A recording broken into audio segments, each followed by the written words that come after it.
The last piece of due diligence that I think is severely underestimated or not reviewed at all is when you're buying a strata property, so a condo or a townhouse.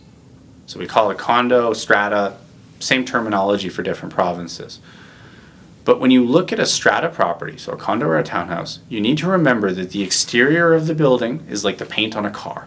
When you go into the unit and you look at the property and you go, oh, it's got nice countertops, the flooring's been done. That's like looking at the interior of the car.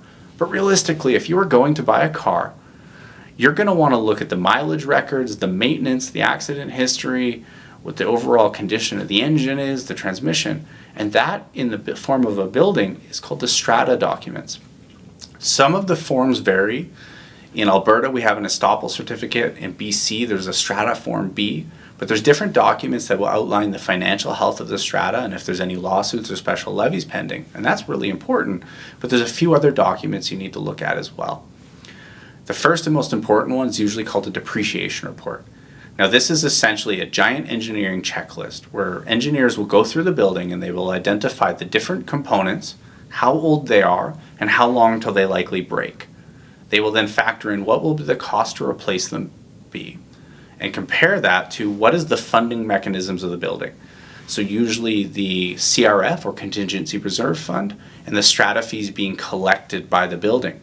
They can look at these two funding mechanisms and look at the costs that are likely to come up over the next 5 to 15 years and identify financial shortfalls. At the end of the report, they'll usually make recommendations on what needs to be done. Often it's an increasing of strata fees or something called a special assessment or levy.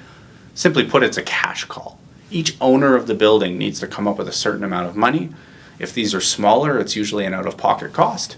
If they're significantly larger, then often they can offer to be financed. Either way, though, these are not good things generally speaking. You're paying money to get something fixed, but as a buyer, you want to know that this is going to happen.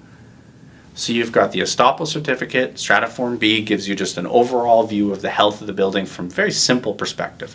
How much money is in the Contingency Reserve Fund? Are there any levies going on? And are there any lawsuits? You have the depreciation report, which is like a giant checklist of everything that could break, how much it's going to cost, and how much money is set aside for it.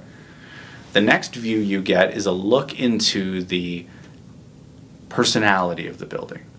This usually comes in two forms, and this is the AGMs, or Annual General Meeting minutes, and then there are the meeting minutes, which are usually monthly strata minutes.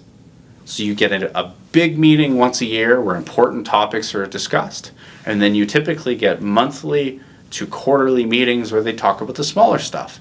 The last type of minutes are usually special meeting minutes, and these are when an emergency happens. There's a flood, a fire, but you want to look through these different documents. These monthly or quarterly minutes can give you an idea of how strictly are the bylaws enforced and if this building is going to be difficult to get along with. They can also give you an idea of recurring issues like crime and different infractions or bylaws that are enforced. The annual meeting minutes will usually give you an idea of the large scope and scale of financial decisions. And does the strata have any biases or trends? Do they tend to defer maintenance, stay away from repair costs? Do they over repair? Or do they appear like they're making fair and valid decisions based on the information they have? But it's important that you go through all of these different documents because they can give you a look into the health of the building and ultimately put you in a position to make educated decisions on if it's a good investment or not. If you have any questions or want to know how to look through these strata documents or what to ask for, just shoot me a message and happy to help you through the process.